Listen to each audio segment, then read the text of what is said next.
It's one of those moments, isn't it? You're scrolling, you're going about your day, and then a name hits your screen.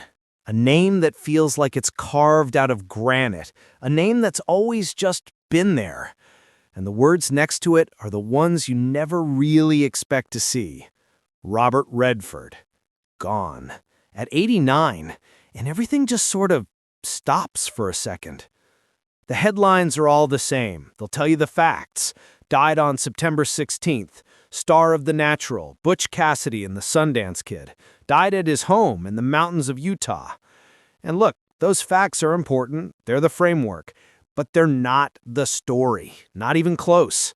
Because the real story, the one that's getting lost in the shuffle of quick-hit news reports, isn't about how Robert Redford died.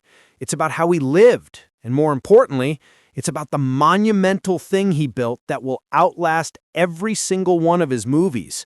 And most people don't even understand what that really is. They think they do, but they don't. So let's talk about it. Let's really break this down. The news drops, publicist confirms it to NBC News. He passed away at his home at Sundance.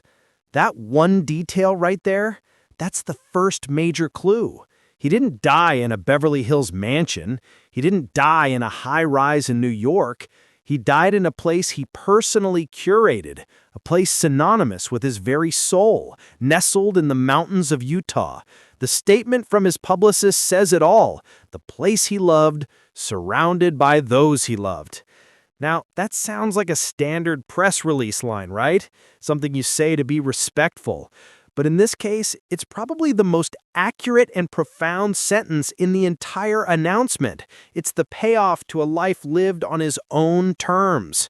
Think about the sheer force of will it takes to be one of the biggest movie stars on the planet, the literal golden boy of Hollywood, and to consciously decide, no, my life, my real life, is over here, in the quiet, in the mountains.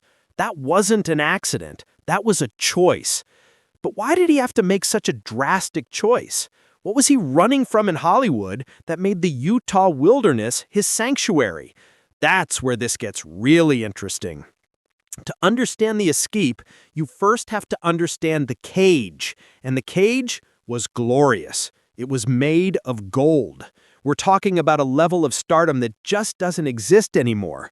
In the age of TikTok stars and influencers, it's hard to explain the sheer gravitational pull of a presence like Robert Redford in his prime.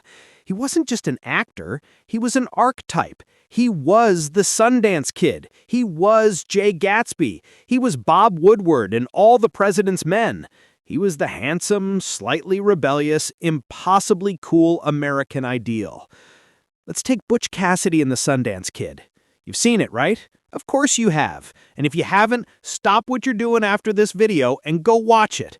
It's not just a movie. It's a vibe. It's a feeling. It's 2 hours and 10 minutes of pure, unadulterated charisma. And Redford? My God. He and Paul Newman together were like lightning in a bottle. They had this chemistry that was more than just good acting. It felt like a genuine friendship, a brotherhood. You believed every single wisecrack, every shared glance. But here's the thing about Redford's performance that gets overlooked. Everyone talks about his looks, the blonde hair, the blue eyes.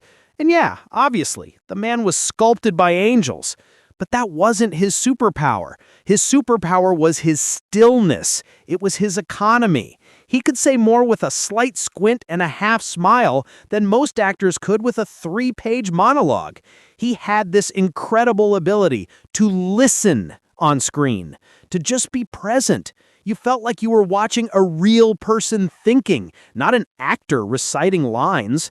And that stillness, that quiet confidence, is what made him a superstar. But it's also the very thing that would later define his entire life off-screen. See the connection? It was always there. The quiet was his strength. But being that big, being that iconic, it comes with a price. Every move is scrutinized.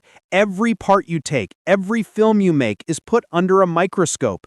He became a brand, a Robert Redford movie.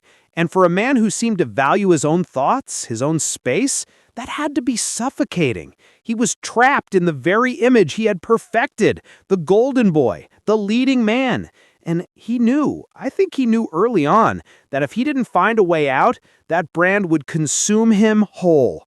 But how do you escape your own face? How do you get away from a legend that you yourself created? You don't run from it. You build something bigger than it. We'll get to that. The news report mentions the statement, "He will be missed greatly. The family requests privacy." Again, a standard line. But think about what privacy means for a man who spent 50 years with a camera in his face.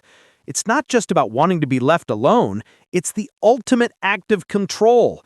In an industry that commodifies your every emotion, your every relationship, to be able to draw a line in the sand and say, this part is mine, this grief is ours, is a powerful final statement. It's a testament to the life he built in those Utah mountains, a life that was intentionally separate from the Hollywood machine. He was protecting his family, yes, but he was also protecting his own narrative, right to the very end. And that brings us to that fascinating quote from 2018. He was floating the idea of retirement, and he told the New York Times, "I can't imagine stopping at it all, but just moving forward onto new territory." Now, on the surface, that sounds like a guy who's not ready to sit on the porch and fade away. But it's so much deeper than that. He wasn't talking about acting. He had already moved past that in his mind. The new territory wasn't a new film role. He was talking about a different kind of existence. He was talking about his legacy. He was talking about what comes next. And for Robert Redford, what came next was something he had been building for decades, brick by brick, in the middle of nowhere. This is the part of the story that really gets me.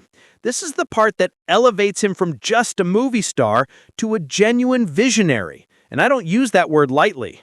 The news story mentions he received an honorary Oscar, the Jean Herschel Humanitarian Award in 2002, and it says it was for his various roles in the film industry, including creating the Sundance Institute and Film Festival.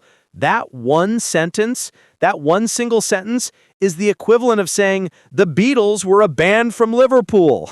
It is a massive understatement of cosmic proportions. What Robert Redford did with Sundance wasn't just a role in the film industry. He fundamentally broke and reshaped the entire damn industry. He built an arc for a generation of filmmakers who were being ignored, who were being told their stories were too weird, too small, too personal for the big studio system. He used his fame, his money, and his land in Utah to build a haven for independent art. Let's go back in time.